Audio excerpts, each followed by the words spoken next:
Vous cherchez un monteur vidéo? Quelqu'un a parlé de moi? Créatif et passionné depuis 2018? Ah bah oui, là, on a bien parlé de moi, là.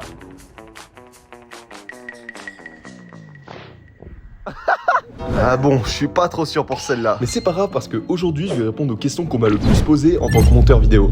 Et on va commencer tout de suite avec la première question de Louito qui me demande pourquoi j'ai choisi le montage vidéo. Étant plus jeune, j'étais inspiré par de grands youtubeurs et donc moi aussi, je voulais devenir youtubeur. Et donc forcément, j'ai dû passer par la case montage vidéo. Et c'est comme ça que j'ai découvert le montage vidéo. Et donc finalement, j'ai commencé à aimer le montage vidéo. Et donc je me suis dit que je vais continuer dans cette voie, tout simplement. Question de Laurent qui me demande, tu t'es formé comment? Alors honnêtement, j'étais obligé de me former en autodidacte, donc j'ai suivi des tutoriels sur YouTube pour apprendre le montage. Et puis voilà, tuto par-ci par-là, et je me débrouillais comme je pouvais. Et puis voilà où j'en suis aujourd'hui. Honnêtement, quand on veut vraiment quelque chose, eh ben on va tout faire pour l'avoir. Et ça, c'était mon cas, et d'ailleurs, je suis tout autant déterminé aujourd'hui à devenir meilleur en montage vidéo chaque jour. Je prends tous les conseils et tous les avis constructifs qu'on peut me donner, et je fais en sorte de les appliquer. Alors, il y a Alexandre qui me demande, tu préfères bosser seul ou en équipe?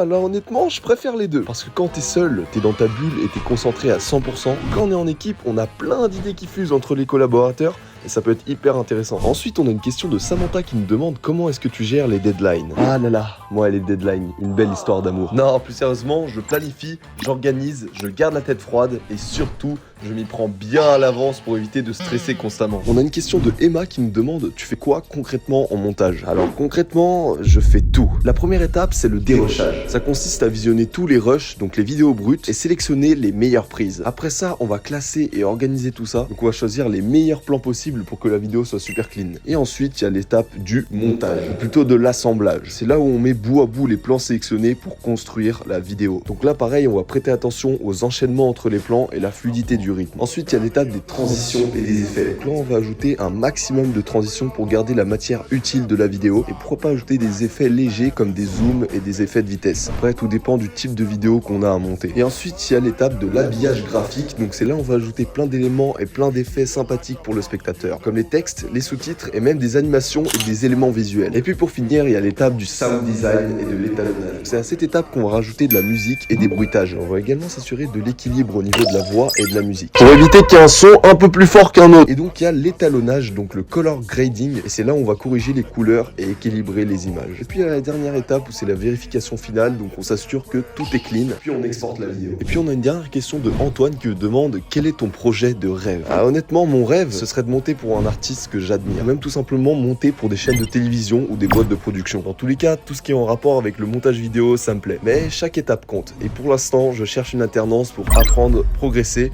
et construire quelque chose.